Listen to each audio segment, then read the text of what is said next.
Mais pour comprendre comment ce crash est arrivé, il nous faut revenir 10 ans en arrière, à une époque où la confiance des Américains avait atteint un tel niveau qu'il semblait bien que cet âge d'or durait éternellement. En 1919, les États-Unis sont sortis vainqueurs de la Première Guerre mondiale. L'optimisme est palpable. La guerre a financièrement saigné la Grande-Bretagne et ses alliés européens, mais l'économie américaine est florissante.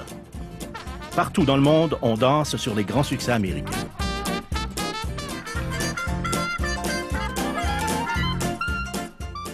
Dans les années 20, la vie quotidienne s'améliore grâce à l'électrification qui a transformé l'Amérique. Les villes se branchent au réseau. De nouvelles technologies comme l'avion et la radio font leur apparition.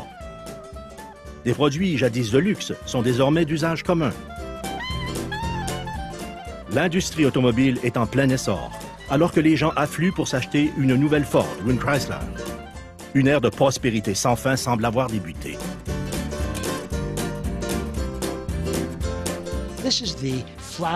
C'est l'épanouissement d'une culture de consommation de masse qui atteint des sommets jamais vus. On a également instauré le paiement par versement pour encourager les gens à faire de gros achats en les payant à crédit. Ce type de consommation à crédit est une autre innovation des années 20. Pour la première fois, la pratique d'acheter maintenant et payer plus tard commence à s'imposer. Une sorte de culture ludique se développe en parallèle de ce consumérisme qui encourage la gratification instantanée en disant « c'est le moment présent qui compte, ne vous en faites pas pour demain, vivons le moment présent ».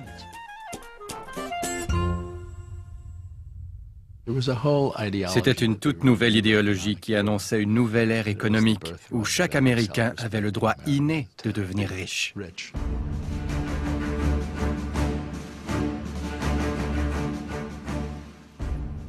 Avec une facilité de crédit et un plus grand pouvoir d'achat, les Américains cherchent désormais de nouvelles façons de s'enrichir encore davantage. Pour rembourser ses dettes de guerre après la Première Guerre mondiale, le gouvernement des États-Unis a mis en vente des obligations qu'on appelle les Liberty Bonds.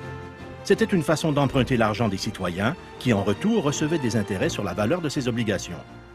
On avait fait appel à des célébrités comme Charlie Chaplin et Douglas Fairbanks pour en faire la promotion lors de grands rassemblements. Les Liberty Bonds ont permis à beaucoup de gens d'investir pour la première fois dans des valeurs mobilières. Pour la première fois de leur vie, ils recevaient des intérêts aux 6 mois. Et comme ces titres étaient transigés sur les marchés, ils pouvaient consulter les journaux quotidiennement pour connaître la valeur de leurs obligations.